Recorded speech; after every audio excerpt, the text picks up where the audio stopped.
Traitor, a Kirk McGarvey novel, by David Hagberg. Narrated by Matt Godfrey.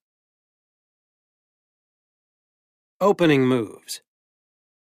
The arrest. 1. Otto Renke, Chief of Electronic Intelligence for the Central Intelligence Agency, parked his aging Mercedes sedan at his spot in the VIP garage beneath the original headquarters building at the George Bush Center for Intelligence and headed for the elevators to his third-floor suite of offices. It was just 8 in the morning, a Friday, and he was worried about his wife, Mary, who'd been running a fever but insisted that he get to work, though he wanted to stay with her. "I'm going to the quick care clinic, honest Injun," she'd promised, using one of her husband's phrases. At 5'2" and only a bit more than 100 pounds, with a slight figure, she was almost the exact opposite of Otto, who, at nearly 6 feet, with a barreled chest, towered over her. Her hair was short and honey blonde, while his was reddish-brown and long, tied in a ponytail. She was a neatnik, but despite her friendly nagging, he was basically a slob, dressing mostly in sloppy jeans and ragged sweatshirts with either the old KGB sword and shield logo or the CCCP initials of the former Soviet Union. "Call me soon as you see the doc," he'd said, and he reached down to give her a kiss. But she reared back. "Do you want to catch whatever it is I've got? Just get out of here." He'd thought about her on the way up from their house just a few miles away in McLean. And just now, as he stepped off the elevator on the 3rd floor, he felt a sense of loneliness. Since they'd been married last year, they had been side by side almost 24/7, and it felt unnatural to be without her. She'd come over from her office in the new headquarters building, where she'd worked as a senior analyst, and joined her husband in his digs, known by just about everyone as the Wolf's Den. The unwritten sign above the door said, "Beware of the vicious beast within." Among senior officials in the agency and elsewhere in Washington, and in most of the major intelligence agencies worldwide, Otto was known as an enfant terrible. His above-genius-level knowledge of computers and their advanced algorithms made him either a friend or a foe, depending on which side of the fence you found yourself on. But everyone who knew anything about him both respected and feared him, except for his friend Kirk McGarvey, who was the former director of the CIA, and Mac's new wife, the former Pete Boylan, who had been the company's chief of interrogations. "Good morning, dear," an AI voice said from about eye level in midair as he got to his door. "Good morning, Lou," he said. The lock buzzed, and he let himself into his lair, which consisted of 3 offices that had once been used by a team that developed legends, background stories, for agents going out into the cold. Lou was the interface between him and the advanced computer systems he'd once called his darlings, that sampled the databases of just about every major computer anywhere on the planet, looking for what he called anomalies. They were the bits and pieces of intelligence information that were outside the normal day-to-day flow of data. If there was a gunfight in Syria, routine intel would detail the strengths and weaknesses of the opposing forces, along with the orders of battle, casualties, and other obvious details.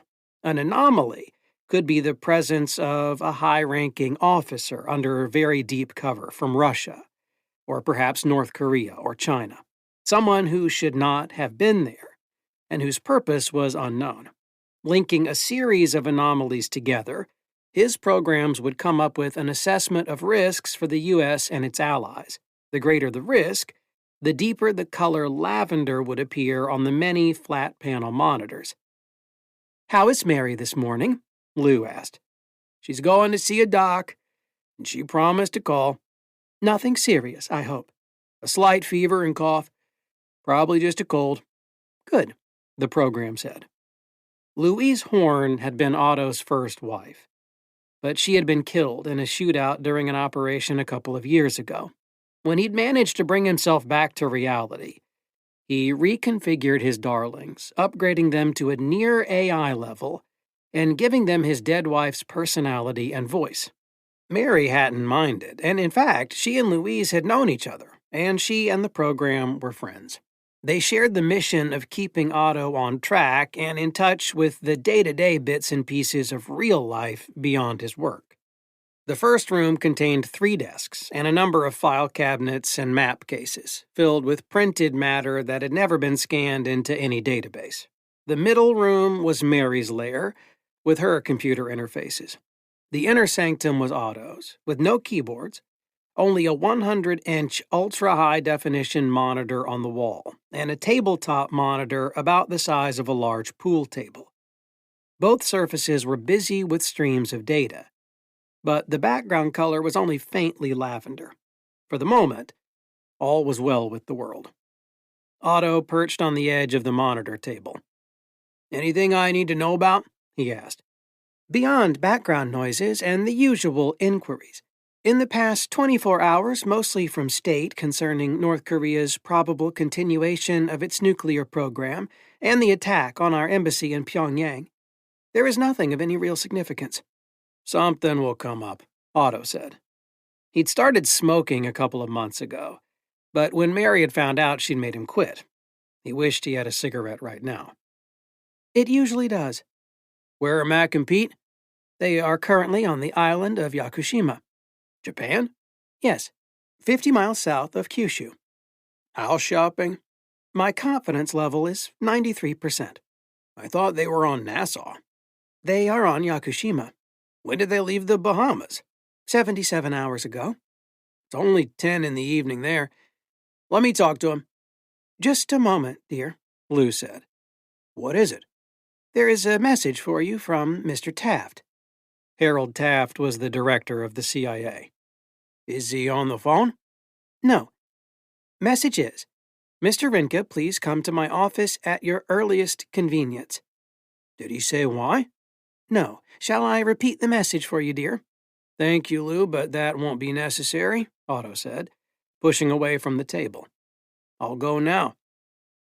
He left his inner sanctum, but at the outer door he stopped. "Did you detect any stress in the director's voice?" "It was a text message." "My phone didn't ring." "The message was sent directly to me." Otto thought it was odd. Not Taft's style. He walked back to his office. "Show me the message on the monitor, please." The text came up, letter perfect. Taft had always been a clumsy typist. "He didn't send it." "No, but it originated in his office." "Can you tell me who else is there?" "Mr. Waxberg and Mr. Kallick." Thomas Waxberg was the deputy director of operations, and Harold Kallick was the director of the FBI. "Can you monitor their conversations?" "No." "You're being blocked?" "No one is currently speaking." 2.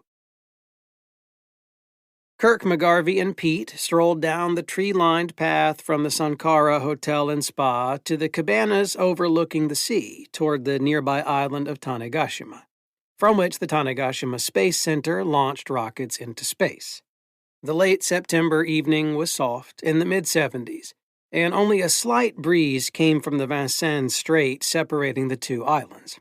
McGarvey, Mac to his friends, was tall, athletically built, and extremely fit for a man of 50. His brown hair was thick, his face honest, and his eyes, sometimes gray and at other times green, depending on his circumstances, never seemed to miss a thing, which in his line of work as a fixer for the CIA was a definite plus. He was an expert with a wide range of weapons, including his old and trusted friend, the Walther PPK, in the rare 9mm version, plus explosives and hand-to-hand combat. "A penny," Pete said. Like Mac, she was dressed in resort wear, linen slacks and a light top. "Cerritos felt more like home, but this place could work," he said. He'd been moody for most of the afternoon, missing something that he couldn't really get a handle on. Though it wasn't the converted lighthouse on the Greek island that he'd used as a refuge between operations, which most often ended in violence and casualties at his hand. After a recent incident that resulted in the deaths of 6 Spetsnaz operators,